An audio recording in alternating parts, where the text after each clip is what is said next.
शहरातील नगर परिषदेच्या निवडणुकीत काँग्रेस पक्षाला बहुमत मिळाले।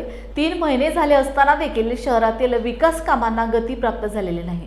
आज दिनांक 31 मार्च रोजी नगर परिषदेच्या प्रांगणात नगराध्यक्ष दीप्ती सोनटक्के व उपनगराध्यक्ष राजू रेड्डी, बांधकाम सभापती रोशन पचारे, स्वच्छता सभापती नुरुल सिद्दीकी, महिला व बाल कल्याण सभापती मालाताई मेश्राम यांच्या नेतृत्वाखाली मुख्याधिकारी निलेश रांजणकर यांच्या विरोधात जाहीर निषेध आंदोलन करण्यात आले।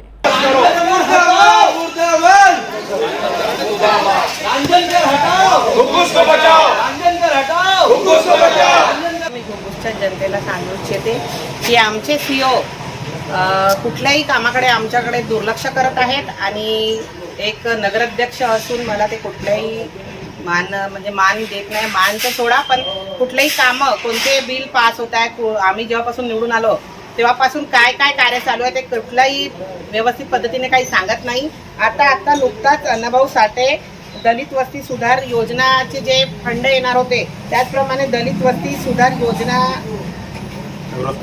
नगर उत्थानचे जे पैसे येणार होते त्याचा त्यांनी काही पाठपुरावा न केल्यामुळे ते 25 तारखेला तिथे आपल्याला द्यायचं होतं की काय काय आपल्याला व्यवस्था करायची आपल्या घुगुसमध्ये, तर त्यांनी त्याच्याकडे दुर्लक्ष केलं आणि ते पैसे आपले परत गेले।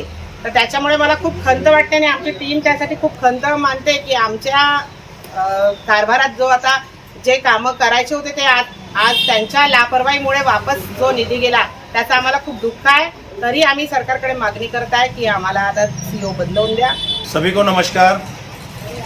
घुगुस के जो निधि आना चाहिए था नगरोत्थान का, दलित निधि का, वो मार्च एंडिंग होने के कारण 25-26 का जो निधि है हमारा सीओ रांजणकर साहब ने चंद्रपुर में फाइल जमा नहीं किया, जिसके कारण वो निधि वापस गया।